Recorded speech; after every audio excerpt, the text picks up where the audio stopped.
here, and welcome to my never-ending TBR. Today I'm going to be doing my July book haul. We're going to be talking about all the books that I got in June. I have a pile of miscellaneous type books. We got special editions, we've got romance, we have romantasy, and we have YA and middle grade books. Let's start off with the random pile here. First off, we have the Grimoire Grammar School Parent-Teacher Association by Caitlin Rozakis. This is by the same person who did, what was that called? Dreadful. And these are kind of humorous fantasy stories. When Vivian's kindergartner, Aria, gets bitten by a werewolf, she is rapidly inducted into the hidden community of magical schools. Reeling from their sudden move, Vivian finds herself having to pick the right sacrificial dagger for Aria, keep stocked up on chew toys, and play PTA politics with sirens and cathartic nymphs and people who literally can set her hair on fire. So this sounds like this is a mom of a kindergartner whose child ends up becoming a magical creature, and now she has to get used to this new world that I'm assuming exists alongside our world or whatever. It says Harry Potter meets Gilmore Girls. Seriously, what's not to love? So that sounds like a lot of fun. And then we have these pretty sprayed edges here. Then I got this cool edition of The Moonstone by Wilkie Collins. This is apparently a very popular detective story. I'm not sure what this is about. I think it has to do with this moonstone gets stolen and they have to find it or something like that. Okay, well this is what it says. It says Collins further solidified his reputation with the Moonstone, which came after The Woman in White, which I did listen to and really enjoyed. Often hailed as one of the first modern detective novels, the story with its innovative use of multiple narrators and its meticulous attention to detail set the standard for detective fiction and introduced readers to Sergeant Cuff, a character who would become iconic in the genre. That is the classic I got for this month. Then I got Doctor Who and the Underworld by Terrence Dicks. This is going to be my 1980s, book published in the 1980s that I will be reading for July. And I found this at Wonder Books for $7.98, which is kind of expensive because it looks like it was originally $2 and something. But it's a little vintage book. Doctor Who is a very popular TV show. Apparently back in the 70s and 80s, they made these little novella type books about different episodes from the original series. And it looks like in this one, Dr. Leela and K9 discover a group of astronauts searching for the lost gene bank of Minion race.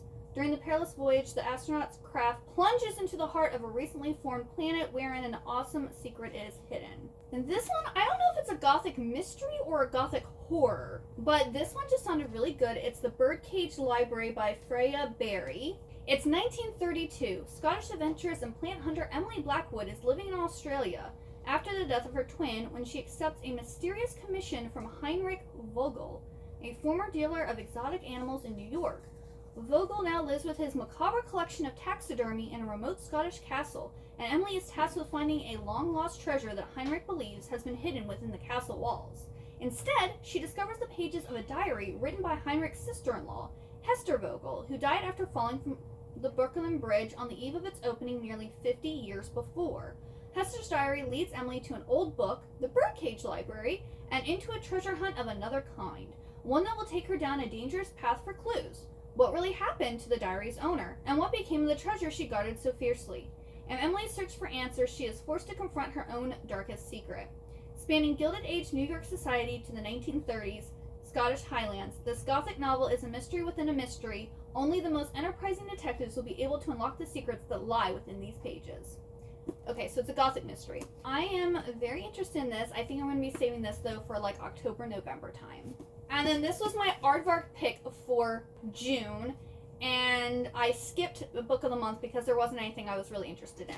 So this is The Memory Collectors by Deet Meserve, who also wrote The Space Between. I have not read that, or have it, I don't think. But this says 4 strangers time travel to the past and find themselves stuck on the day all their lives were changed in the stunning speculative mystery from award-winning film and television producer Deet Meserve. Perfect for the fans of Before the Coffee Gets Cold, Wrong Place, Wrong Time, and The Paradox Hotel. I haven't read any of those, but I would like to read Before the Coffee Gets Cold. But I was like, I like time travel. I am a fan of time travel, so I figured I would give this one a shake. Then I got Misery by Stephen King. This I have already read. This was my book published in the 1980s for June. This is about this author who writes this really popular series about this character named Misery. And he ends up in a car crash, and his biggest fan ends up finding him, and instead of taking him to the hospital, she takes him to her house, which is kind of like in this isolated destination, and his legs are broken.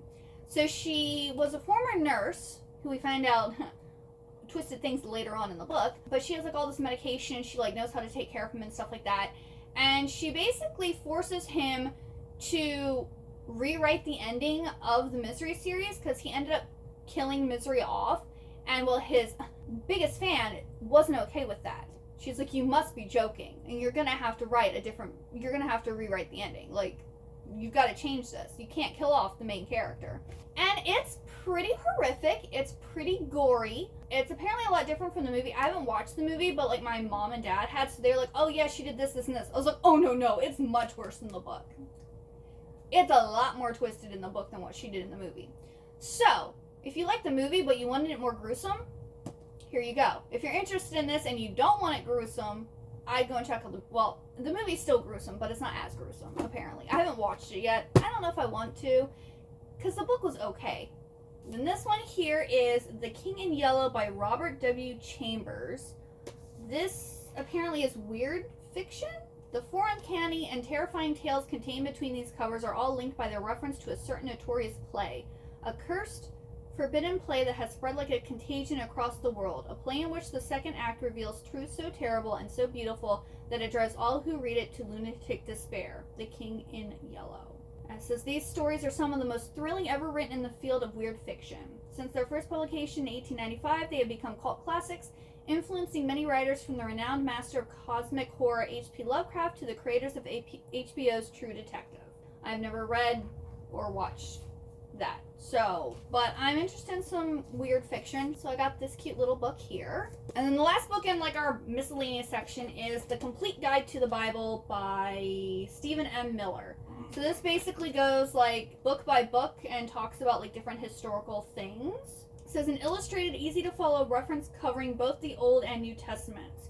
It features book by book background and explanations, fascinating details on Bible times, striking artwork and photography, and helpful cross references and indexes. So I thought this would be very interesting. Not only that, but I needed to get money out for getting my nails done. And I was looking through all the books, and I had most of them already that they had at Walmart, and this caught my eye. So I decided to grab this one so I could get money out of the self-checkout machine. Let's do our young adult / adult romances next. So this is a very popular book that released in June, which was Releasing 10 by Chloe Walsh. This is Boys of Tommen number 6. This is, apparently it was originally YA, but I heard it's now been moved to new adult. And it's a series about these different, I think they're rugby players. And so, in the first one, we have one girl and one of the rugby players, and their book is, the first 2 books. And the next one is the girl's brother and his girlfriend, are the 2 books. And then the third book is Gibbsy, it's the 5th book. So it's the 5th book, but it's the third couple, Gibbsy, and I'm super excited for that one, but I still have to read book 3 and 4 before I can get to that one. And then this one here follows another one of the rugby players and the first girl's friend. It's definitely if you need to look at trigger warnings, I would look at trigger warnings. I personally don't look at trigger warnings. There's very few things I won't read, so yeah. But it can be sad. I know people have cried. I haven't cried yet with the series, but it is traumatic. It is sad. So if you're sensitive, I would beware of that before you pick it up. Then Arena came out with a new book called Beautiful Venom. Look at these cool edges. Very nice. I believe this is a dark hockey romance. And a den of vipers, revenge is the deadliest venom. They shattered my world, now I'll bring down theirs. The problem, I have virtually no way to trace the puppet master. My only lead, the Vipers. An elite college hockey team that rules the ice and the shadows beyond it.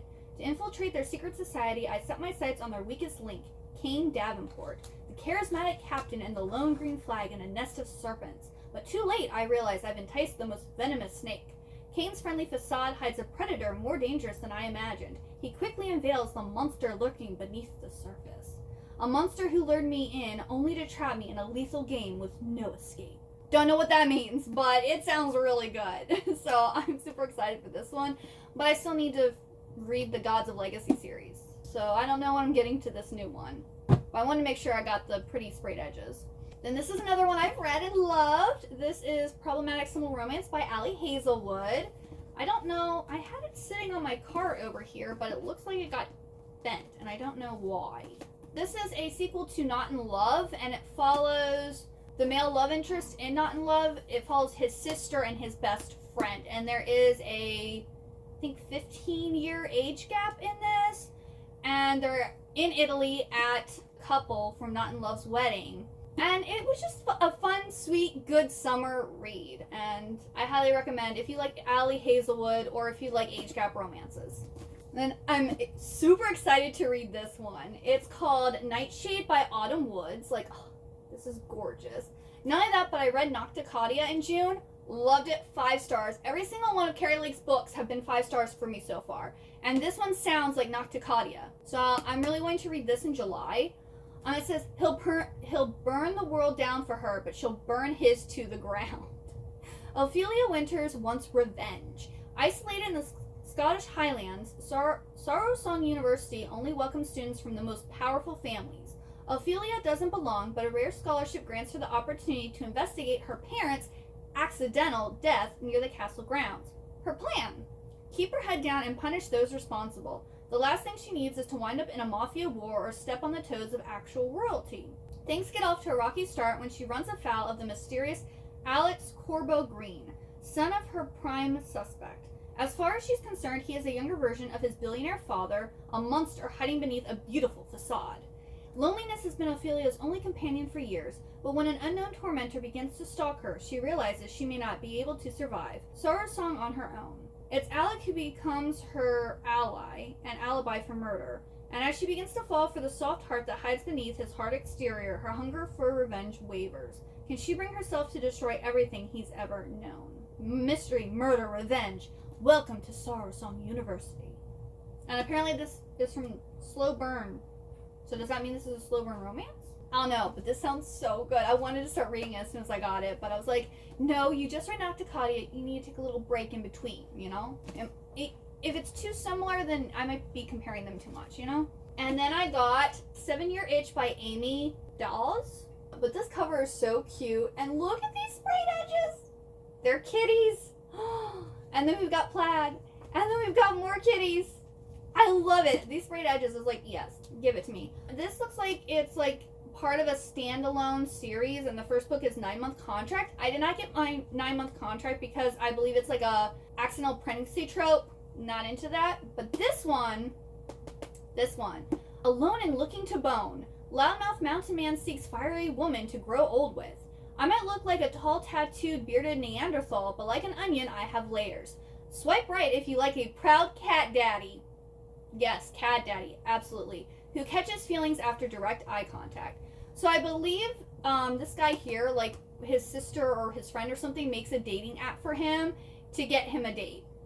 And then our girl Dakota, I think, ends up being the one that he dates. Something like that. I don't want to read the whole back. Yeah, it looks really cute. And as soon as I saw all the kitty cats and that he's a cat daddy, I was like, what's better than a cat daddy? Nothing.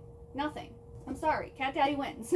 And then I went and read Magnolia Park's The Long Way Home in June, and oh my goodness, the way that it ended, I had to get the next 2 books. I was like, what? You cannot end a book like that. I'm sorry, you can't. So I got Daisy Hates The Great Undoing because something that happens at the very end of The Long Way Home that has to do with Julian. Pretty sure I need to read this to find out what happened. Plus I prefer Daisy Hates to Magnolia. And then I had to get this because also something that happens at the end that has to do with them. Like, crazy.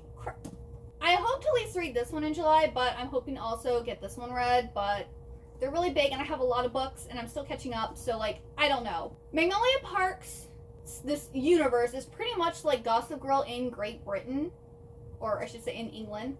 Daisy Hates is part of a mafia family where Magnolia Parks is just rich. The Daisy Hates books take place at the same time as the Magnolia Parks books, but they're just from different perspectives. And they're very toxic, but I think this one's less toxic. But I'm starting to like Magnolia and BJ a little bit better since The Long Way Home. But it's a very interesting series, but like the way it ended, I just have to continue. And then the last romance book is Casket Case by Lauren Evans.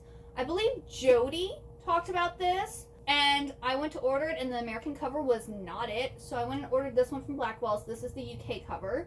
And this is about a girl named Nora, or I should say a woman named Nora, who sells caskets, and she ends up meeting Garrett Bishop, who actually works for death, and he like goes and collects the souls or ghosts of people who have died.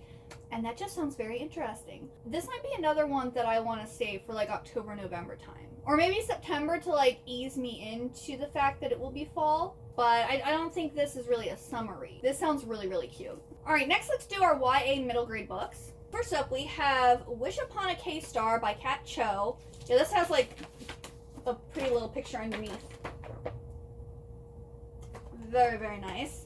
I believe this is about these two teens. I think one is an actress and one is a pop star. And they go on like this reality TV show where they pretend to be married. And they're also childhood enemies. They're selected to star in Our Celebrity Marriage, where celebrities pretend to get married and compete in newlywed challenges. The plan is simple. Pretend to get along, win back the fans, then go their separate ways. But what happens when a fake marriage leads to real feelings? Will Moonster and Hayeri bow to the pressures of their famous realities, or will they decide that love is something worth fighting for? So that just sounds like really cute. I really like Love is Blind and The Ultimatum. So having that in like a, I guess like a Korean setting sounds really, really cute. I'm excited for this one. I'm so excited for this book. I read Watermoon earlier this year. Absolutely loved it. Gave it 5 stars. I saw this book and it sounds very, like has like a similar like vibe to Watermoon. And it's called Skip Shock by Carolyn O'Donoghue. I've got to read the synopsis for this because it's just so good. Margot is a troubled schoolgirl. After the death of her father, she's on her way to boarding school in a new city. Moon is a salesman. He makes his living traveling through a series of interconnected worlds on a network of barely used train lines. They never should have met, but when Margot suddenly appears on Moon's train, their fates become inextricably linked. If Margot wants to survive, she has to pass a traveling salesman too. Except it's not that easy. Move north on the train line and time speeds up, a day passing in mere hours. Move south and time slows down. A day can last several weeks. Slow worlds are the richest ones. You live longer, your youth lasting decades. Fast worlds are sharp, cruel, and don't have time for pleasantries. Death is frequent. Salesmen die young of skip shock if they're not shut down by the Southern Guard first. As Margot moves between worlds and her attachment to Moon intensifies, she feels her youth start to slip between her fingers, but is Moon everything he seems? Is Margot? In a story told through the eyes of both naive Margot and desperate Moon, so we get dual timelines, the unforgettable realm of skip shock will shake the way you think about love, time, and the fabric of the universe. The first in a planned duology from the best-selling author of the Gift series, this utterly original epic is a must-read. It sounds so good. This is another one that I really want to read in July, or I want to read as soon as possible because it sounds absolutely amazing. And I just love I want to say it's like absurdism fiction because like the rules in these worlds don't make sense to like the human world, but they make sense to them. And it's so cool and it's so magical and it gives like Studio Ghibli vibes and I'm here for it. I can't wait. Also, I just found out that Samantha Soto Yambao, who wrote Watermoon, is coming out with a new book kind of similar to that in January that's also set on a train. And it's a special edition. I'm ready for it. I'm so excited. I hope they're not too similar though, since this one is kind of similar and on a train. We'll find out, but I'm just loving I don't know what this genre is called. I think it's magical realism, but it might be something else. But I'm loving it. Then I got all of the books that are out in the Pope Prophecies by P. Anastasia. These are indie published books. I first got this one and read it, and I enjoyed it. It was decent. So I went and repurchased the first one with all of them, and they're all signed. So I actually went to the author's website and bought them from her. And then the Gold Bug, which is the 6th book, comes out in July, and I pre-ordered that when I purchased these. But this is basically a middle grade series about this school that trains students to discover prophecies in Edgar Allan Poe's works. The way the magic system is if you find the correct words in his stories and like perform like this spell pretty much in a specific order, you can like prophesize the future. So like Edgar Allan Poe wasn't just a poet, he was actually a prophet. It's very interesting. And then they also get like familiars. And also if you do the spell wrong, you can end up getting hurt. The first book was pretty good. It wasn't like anything amazing, but it could also just because, you know, it's for middle schoolers. But it's interesting enough that I want to keep going. I want to see what happens. Also, our main character doesn't have a familiar yet, so I'm interested to see what familiar he gets. Because like everyone else has one, but he doesn't. So I'm wondering if he's going to get a super cool one, or if it's going to be like a super funny one, you know? And then this one I had seen, but then Jan Agaton talked about it during one of her book hauls, and I was like, oh, I did not know that, and I want it right now. It's called My Throat an Open Grave by Tori Bovalino. This is why I wanted it. Labyrinth meets folk horror. You tell me that it's based on the Labyrinth, and I give it to me. Take my money and give me the book. It says, in this dark and romantic tale of a girl who wishes her baby brother away to the Lord of the Wood. That's all I need to know. That's all I want to know. This is another one I'm super excited for, and I really, really want to read because, yeah, I want to read all of the Labyrinth-inspired books. So far, most of the ones that I've found don't hit the same, but I'm hoping eventually I'll find one that does, you know? And then the last book in the YA middle grade section is People to Follow by Olivia Worley. It says 10 influencers, 10 secrets, 1 dead body. So I believe these teens are on a hot new reality show called In Real Life, and someone gets murdered. So then our contestants find themselves stranded with a dead body and no way to reach the outside world. And so they start receiving messages. The person's like threatening to reveal their darkest secrets, and I'm guessing they have to figure out who's doing this and stop them before they all get murdered. I think I want to read this in August because it sounds like it's going to be a good summer read. Plus also, I mean, there's a pool on the cover, you know. So I definitely want to read this before the summer is over. All right, now for the romantasy. I believe I saw these also on Jan Agaton's channel, but it's these beautiful like fantasy covers of, I think it's called the Paladin series or the White Rat Chronicles, I don't know, something like that. But I went and got Paladin's Grace by T. Kingfisher. All of these are from Blackwell, so these are like the UK editions. They are all like cozy fantasy books. So this first one is a darkly whimsical cozy fantasy featuring sock knitting paladins, badass perfumers, courtroom hijinks, and heart-racing romance. So I got Paladin's Grace, Paladin's Strength, and I got Paladin's Faith. They just look really good, they sound really good, and I'm excited to read them. But I heard that I'm supposed to read Sword Heart first, which I do have. And then I got the fourth and I believe final book in the Infatuated Fae series by Jeanne O'Reilly. This is Can You Take It? I believe this is like a fae romance. I still haven't read any of the other books, but I'm pretty sure I'll love this because like I love fae books, and I don't remember anything that's about.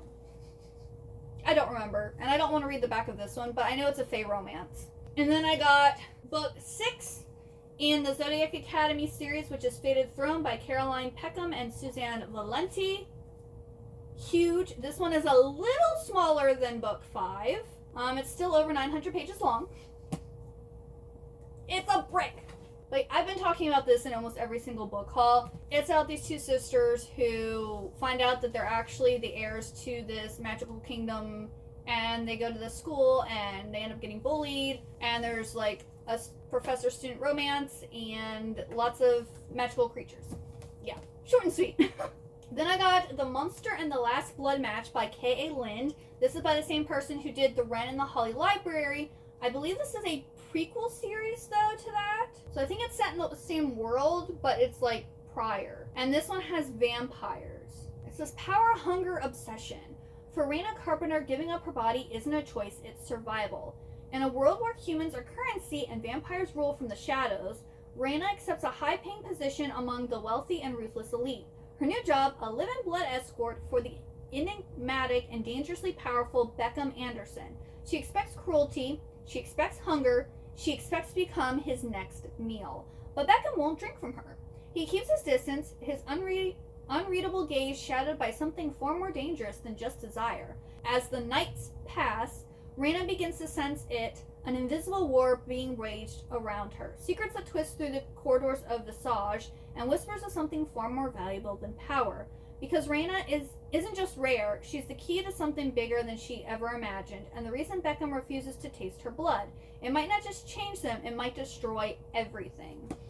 So this is also a nice special edition paperback. I love vampire stories, so I'm ready for this.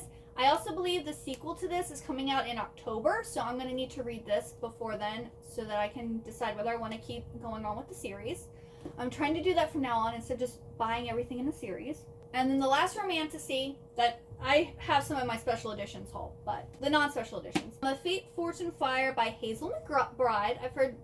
I think I heard Cassidy talk about this one, and it has dragons. A smoldering, magical, beautifully empowering romantasy that will keep you reading late into the night. I kind of don't want to know much. I don't want to read it, plus I've been reading a lot of synopses, so we're just going to say this is a romantasy with dragon riders. Okay? Okay. If you want more, there's Google. Alright, now on to all the special hardcover editions. First up, we have A Song of Legends Lost by M.H. Aid. This book is gorgeous. Absolutely gorgeous. I'm going to say it again. Illumicrate is killing it with their designs this year. The books, besides Watermoon, still not impressed with. Oh, and the one for July. I'm super excited for the book for July.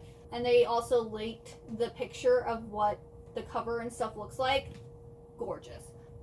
I don't really know if this is going to be my type of book, but I figured I'll give it a try. I believe this is for May, because I haven't got my June one yet. But I'm not going to be keeping the June one anyway. It'll be going right on to Macari. But hopefully it has good items in the box. This is book one of the Invoker trilogy. It says, A Song of Rebellion, A Song of War, A Song of Legends Lost. In the Kingdom of the Nine Lands, only warriors of noble blood can summon their ancestors to fight with them in battle. But when Temmie, a commoner from the slums, accidentally invokes a powerful spirit, she finds it could hold the key to ending the centuries-long war. But as secrets long buried come to light, Temmie will learn that not everything that can be invoked is an ancestor, and some of the spirits that can be drawn from the ancestral realm are more dangerous than anyone can imagine. Doesn't really tell you much, but I'm guessing she summons something that's not an ancestral spirit. Don't know if this is gonna be my cup of tea, but I'm gonna give it a try. And then I got my June Fairy Loot Romantasy book, which is Rose in Chains by Julie Soto. I was so excited for this book, but the only thing is, Fairy Loot is kicking it out of the park with their book selections, but they're not doing it in designs. Whoever is doing Illumicrate book designs needs to be helping Fairy Loot right now, and the person who's choosing the books for Fairy Loot needs to help Illumicrate, in my personal opinion. Because if those two forces join together, perfection. But yeah, I really like the normal edition, like the Barnes & Noble special edition. So I think I'm going to try to read this before it comes out in America, July 8th, to see if I actually want to buy that other edition. Because I'm just not feeling this. Like, I don't know, this kind of looks dark and gloomy. Now, I like the back. The fox on the back is cute. Like, I'm going to keep this edition. It's just not as pretty as the other one. I even showed my husband, and he's like, yeah, the other one's prettier. So here's the reverse dust jacket. Like, this one also has, like, the UK cover, where it's the US cover that I'm actually really liking. This is a Hermione and Draco fanfiction? Like, a lot of those are coming out this year. Oh my. This is a lush romantic fantasy that's filled with intrigue, magic, and an irresistible enemies to lovers romance. I've never read Harry Potter or watched the movies, but I'm like, Hermione's like super spunky intellectual girl, and I think Draco's like kind of like the bad boy. And like, I like that dynamic, so hopefully I like the fanfic versions of those. And then I'm so excited, I actually on Macari found the Target exclusive edition of Onyx Storm by Rebecca Yarros for $33. I'm glad I waited because when these first came out in January, people were selling them for like $100, $200 plus. I was like, I'm not paying that much for that book. I waited out and I got it for $33. It basically just looks like the normal one or the deluxe limited edition, but the edges are a little different. I think this is all the same. The book is also a little heavier. This one feels more substantial. Kind of like The Night and the Moth. The Barnes & Noble edition is kind of heavier than the other editions. And this one has pictures in it, so there's that. It also has a ribbon bookmark. And yeah, I'm just super excited that I finally have this. And then they just announced that they're doing special editions of Fourth Wing and Iron Flame again to match the Iron Storm limited edition that they came out with in January. So of course I have those pre-ordered. But I'm like, how many freaking editions of this book are you going to release? Stop. Because like I'm not like a super fan of the series, but like the books are just so pretty. And like the sprayed edges, they're just going to look gorgeous on a shelf, you know? Except, was it the Fourth Wing like holiday edition and then the first Iron Flame just have the black edges? They're not that impressive, but all the ones that actually have like the dragons on them, they're so pretty. But Fourth Wing, we have Violet who ends up being forced to join the Dragon Riders or the Riders Quadrant, and like an enemies to lovers romance. There's also some like bullying, and it's like a academy war setting. Everyone's obsessed with it, so I'm sure you've heard about it. Then I read Summer in the City by Alex Astor in June. Loved it. I gave it 4 stars, but it was just because I want to say that it wasn't that much depth to it. Like, it was just a fun, good time. It's like watching like a really nice like chick flick drama. Like, nothing to really write home again, but it was just a fun time. And they did so many different special editions of this book, and they're all so cute that I wanted to get some more of them. So I originally got the Barnes & Noble special edition. Then I went and found the Walmart exclusive edition. And so this has them in their cute little like outdoor outfit, which is really cute. And it's got these cute like yellow sprayed edges with like pictures on it. And then I didn't realize this, but actually, so each book has a map of New York in it. Well, the Barnes & Noble special edition has actually like the Barnes & Noble building on the map. And then this one, because it's a Walmart edition, has Walmart on the map. So I also got the Target exclusive edition. It hasn't come yet, but I'm guessing it's going to have Target on the map, which is so cute. I just love that. That's like adorable. And also I really liked it because at the beginning of each chapter, there is a different little illustration on like different for each one. And all the books are just so adorable. But I'm stopping at 3. I think 3 is the most that I need. And I chose the 3 cutest ones in my opinion. I think this is actually my favorite edition. I'm not really a fan of yellow, but I just love their little outfit. They just look so cute. But this is basically about Ellen Parker. So Ellen Parker met 2 years ago in a bar, and he said something that offended her, and so she's been kind of like angry at him ever since. Even though they haven't seen each other in 2 years, she like hasn't forgiven him, and he can't stop thinking about her. Well, she ends up staying in her sister's apartment in New York because her sister's pregnant and like traveling the world, and they're getting the apartment renovated, so they need someone there to make sure that I guess the renovators do what they're supposed to do. So she's staying there. Well, it just so happens the other penthouse on that floor is owned by Parker, and he lives there. He ends up offering to do this bucket list with her that she needs.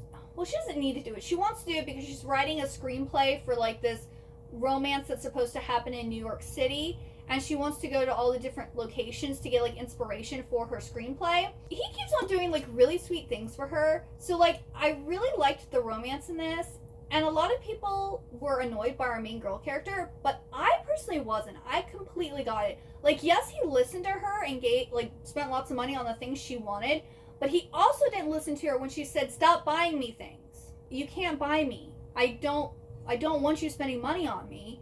Like, he didn't listen to that part, but he listened to everything that she wanted elsewise.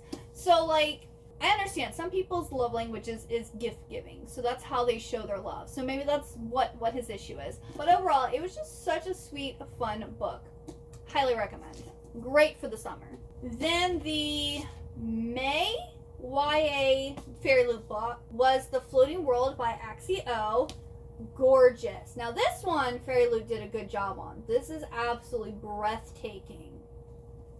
This is a beautiful book. This is the reverse dust jacket, and then we have our hardcover here. We have our first end page, And we have our last end page. But yeah, oh, this is a beautiful book. They usually always do like the Asian inspired stories beautifully. Like Daughter of the Moon Goddess. Oh, some of the prettiest books I own. And then it also came with overlays, but I'm not going to show them because they might be spoilers. But this says, ex-soldier Sun Ho lives in the underworld, a land of perpetual darkness. Possessing just his name and sword, he comes across the score of a lifetime, a chest of coins for hunting down the girl who wields silver light. Ren is a spirited acrobat traveling with her family, but everything changes when they are attacked by a demon. Desperate Ren releases a blast of silver light and kills the monster, but cannot save her beloved uncle from grievous injury.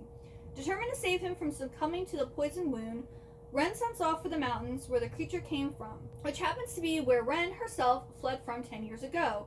Her path collides with Sun Ho's, but he doesn't realize who she is. As the two grow closer, it becomes clear their pasts and destinies are more entwined than they could possibly have imagined. So I believe this is a standalone YA fantasy romance, but I'm excited for that one. Then they came out with a special edition of The Love Hypothesis by Ali Hazelwood. Oh, it is so pretty. And I never bought any of the Lumicrate special editions, so like, hopefully they come out with more of these, because I will buy all of them. They're so pretty. The end pages are almost exactly the same. They're wearing the same clothes, but I think they're in a slightly different position. But yeah, Love Hypothesis is probably one of, if not my favorite romance novel ever. I love it so much. But this is about Olive and Adam, and Olive's best friend likes Olive's ex-boyfriend, and Olive's like, look girl, you can go date him, it's fine. I'm not interested in him anymore, you're not gonna hurt my feelings. But her friend feels like it's a betrayal. So one day, Olive told her friend that she was on a date, but she's not actually, she's working in the lab. And Olive's friend ends up walking by the window, and so Olive grabs the first guy she sees and kisses him to make her friend think that she's actually on a date. And it turns out that she kissed Adam, who's this professor that a lot of people don't really like. He's one of those, like, I'm mean to everyone but you type of people. And they're both in the STEM, like a STEM field. It's just so cute. It's just so good. I love it so, so much. I highly recommend all of Ali Hazelwood's books. They're all amazing. So I've gotten into really backing authors on Kickstarter, especially like clean romance or Christian authors, because I feel like those are harder to like hear about and like find on like bookshelves. So I got my first Christian romantasy series that I kickstarted, and I read the first book on KU, and I wouldn't say it's my favorite thing, but I did really enjoy it, and I'm interested to see where it's going, because I believe we're going to get a really slow burn romance. And I mean the slowest of slow burn romances. But that series is Empire of Ash and Song by D.E. Carlson. And I went and backed her and got like her deluxe ultimate box or something like that. So it's all of the special editions of the hardcovers. I got the prequel novella. I got like a map, a cool dragon bookmark, other bookmarks, different stuff. Like, it was a whole bunch of stuff in this beautiful box. But yeah, I'm super excited for this series. But here's the first book. Look at these beautiful edges. Also, what's really cool, they each have page overlays in them. I'm going to show this because it's not, you can't really tell what's going on here. I was actually confused about what was going on. But here's one of the page overlays. And she also, in each of the books, instead of like annotating them, she actually put little colored sticky tabs for, I guess, important things that she wants us to pay attention to when we're reading. So I was like, oh man, I really want to reread the first book now since she did that, but I just read it earlier this year. So I think I'm going to continue the series, and then maybe in a few years reread the series. That way I can see the annotations in this one. But this is basically about this girl who has fire magic. And one day she accidentally, I don't know if it like unleashes it and she discovers it, or if she accidentally gets I don't know, something happens and she catches the cabin on fire where her mom and her brother live, and they end up dying in the fire. So she's like out wandering on the mountain, not knowing what to do or where to go, because her family is kind of isolated from everybody else. And this is like, I think, part of the mystery that we're going to discover later on in the series. But she ends up being found by this caravan of like these tribes people who are the followers of it's basically God. They're followers of God. And the fire people are followers of Satan, but they have different names. So they end up taking her in, but because she has fire magic, she's the bad guy, but she hasn't actually like been chosen by a side yet. So in this book, she's like talking to God, but she also like hears like Satan is talking to her too. And it starts off where we think that there's going to be one romance, but then there's this guy who hates the fire people and hates her. And I'm thinking he's actually going to be her love interest. So I think it's going to be enemies to lovers. Because at the end of the first book, she ends up leaving the caravan and she's with this guy now that hates her. Or he did hate her. Things change. There's a lot of stuff that goes down in this. There's fighting. We also have a dragon. Cassandra actually has a dragon. We also get another point of view, which is the prince of the Fire Nation, and he's kind of like not on board with what they're doing, and his mom's like really evil, and he kind of just wants to, he's kind of like Tinkerbell. He likes to tinker and like make different things, and he's made like planes and different stuff like that, and his mom is like, you need to focus on, you know, being the prince and making sure that our kingdom's strong and blah blah blah, you know. It's very good, and even if you're not a Christian, you probably like this because, again, it doesn't actually mention God or Satan. It's just, I'm a Christian, and I know this is a Christian book, so I know that that's who they're talking about. There's not Bible verses or anything in this book. It's a fantasy, but if you know, you know. Kind of like Narnia. If you like Narnia, and you're not a Christian, you probably like this one too. It's the same thing. It's all allegorical. So I also got the novella. This one isn't a special edition, but it's a prequel to the series about Princess Cassandra, who we then learn more about in the first book. And then I believe To Bind the Court is the next book.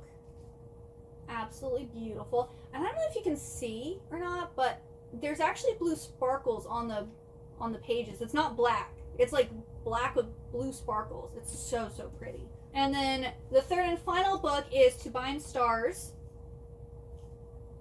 Absolutely gorgeous. And then I got The Robin on the Oak Throne by K.A. Lind. This is the sequel to The Wren and the Holly Library. This has very beautiful edges. And this is just like a normal first edition copy. Here's the hardcover and the end pages. And this series is about this girl who is like a thief. Like, she's a really talented thief, and she's tasked with going to this house, mansion, whatever, and stealing this particular thing. Well, she ends up getting caught by the owner of the house, and he's a monster. And in this world, monsters aren't allowed to kill humans unless they're on their territory, like in their house or on their property. Then, like, the humans are fair game. So she thinks that this monster is going to kill her, but he ends up striking up a deal with her instead, and she ends up having to like help him go, and I think it's get a sword from like the bad monsters or something like that. And she also finds out that her ex-girlfriend is still alive and she needs to save her, or wants to save her, or something like that. So yeah, I really liked the first book. It was better than I thought it was gonna be, but it wasn't amazing. But I have hopes for the series that it's gonna get better. I think I'm gonna like the prequel series with the vampires more, but you know, I don't know. Then I got Opal by Jennifer L. Armentrout. This is the third book in the Lux series. This is actually like an YA alien romance that came out years ago. I think it was in the 2010s era. When did it first come out? Oh my goodness, look at everything this woman's written. She has an immense backlog. Oh, when was this originally published? 2012. Yeah, so it was originally written in 2012. And it's so funny because I read the first book. Absolutely loved it. I think I gave it 5 stars. Ranting and raving about it. I think it also takes place in West Virginia. I'm pretty sure it takes place in West Virginia, which is where I grew up. And it's also where Jennifer L. Armentrout lives. She actually lives in Shepherdstown. And she's going to be opening a romantasy bookstore sometime this summer in Charlestown, West Virginia. And I'm super excited to go and check that out when it finally opens. I just remember it's an alien romance that I really, really liked. And I just never continued it. I have like all of the books in paperback, and now I'm collecting all the special editions. I need to get onto it, but like I'm also in the middle of like a whole bunch of her series. I don't think I've actually finished any of her series yet. And then this book is actually early. This isn't supposed to come out till July 1st, but they had it at Barnes & Noble, and so it sounded good, and I decided to pick it up. It's called A Forbidden Alchemy by Stacey McEwen. These have pretty sprayed edges too. There's also this in the opening. It says, all Nina has ever wanted is to become an artisan. All Patrick seeks is a craftsman's revolution. Will they choose their greatest desires or each other? That's all I need to know. Then I got One Dark Kiss by Rebecca Zanetti. This series is actually really cool. So I ended up reading One Cursed Kiss, right? Is that what it's called? No, One Cursed Rose, to see if I wanted to continue the series or not, because I believe these are on KU, so like if I don't love it, I don't need to like buy it. But I read it and it was so good. And also these editions are also gorgeous. Love them.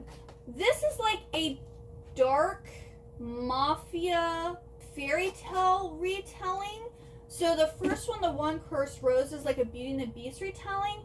And this one, I thought it was Sleeping Beauty, but it might actually be Snow White, because it has like the apple. So I'm guessing this must be Snow White. But in our first one, this girl is supposed to be marrying the son of this other mafia family. So they're like mafia, but they're not. So in this world, these families have like these social media apps, and they're powered by different gemstones. And like certain people in the family have like these powers that can regenerate or like power these gemstones that then power the social media app. And like when people do different things on the app, it also feeds into this family, which sounds like it has to do with money. It's like a very complicated system. And there's like hacking that goes on, so it's almost kind of like sci-fi-ish too, or maybe cyberpunky is maybe the term I'm looking for. Like, it was very interesting, like the whole setup. So yeah, she's supposed to marry like another one of like the heirs of one of these other like social media app things, and they're pretty much like the mafia. But the head of this other social media app is actually obsessed with her and is like, no, we're destined to be together, she's mine. And he ends up kidnapping her / saving her when these people come in and try to like kill her while she's meeting with this guy that she's supposed to marry. And his gemstone has been like corrupted and he's slowly like freezing. And so if he doesn't get his gemstone fixed, then he's going to basically freeze and die. So like there's a romance going on with that, while they're also trying to figure that out. And then there's like some other fishy stuff going on. So like it's very plot heavy with, you know, sex in it, but it has a big heavy plot. I'm not sure what this one is about, besides I'm pretty sure it's a Snow White retelling, but I'm excited because the first book was really, really good. Okay, our last 6 books, and they are all part of a series. This is the Wicked Lovely series. So this is all 6 books in the original series. I think there's some other like spin-off things, like some novellas and like other books set in the same world, but this is like the original 6. So the first 5 are like one whole story, and then book 6 is a prequel story. And I've read all of them but the prequel story. Here are all the end pages. Oh, these are just so gorgeous. I love this series. This is a Fae series. This is one of the Illumicrate 10th anniversary editions that they're doing right now. So here's the cover of the first book. And we have a pretty little fox. We've got these end papers. I believe every single book is signed. I think the back is different. Yeah, the backs are different. So I haven't read this series since like the 2010s as they were coming out, I believe. Isn't that? Sorry, 2007. It first came out in 2007. Rule 3, never stare at invisible fairies. Aslan has always seen fairies, powerful and dangerous. They walk hidden in the mortal world and would blind her if they knew of her sight. Rule 2, never speak to invisible fairies. Now fairies are stalking her. One of them, Keenan, who is equal parts terrifying and alluring, is trying to talk to her, asking questions Aslan is too afraid to answer. Rule 1, don't ever attract their attention. Now it's too late. Keenan is the Summer King and is determined that Aslan will become the Summer Queen at any cost. Without her, summer itself will perish. Suddenly none of the rules that have kept Aslan safe are working anymore, and everything is on the line. Her freedom, her best friend Seth, her life, everything. The seductive worldwide bestseller. Oh, is this the one where she's like supposed to marry the guy, but then she loves her best friend Seth? Because I think this is Seth here, because he has a lip ring. I'm pretty sure. It's been so long. Oh, it's been so long. But I think it's kind of like a love triangle between the Summer King and Seth. Or am I getting that confused with the Alice in Wonderland spinoff? Because he also had a lip ring. I don't know, I haven't read this book since like 2007, so it's been almost 20 years ago. I probably really should reread the series, like maybe read the prequel and then reread the series, because I remember loving it. Of course, I was in college then? No, 2007. I was a senior in high school in 2007. Or I could have been a freshman in college. Then we have Ink Exchange. I mean, I don't think these are spoilers because, I read this series and I don't know what's going on with these pictures. We have Fragile Eternity. Oh, this is beautiful. Love that. Oh, loving someone meant letting them be who they were, not caging them. Oh, we have Radiant Shadows. The artwork on the end pages is gorgeous. Oh, this is also super pretty. We have Darkest Mercy.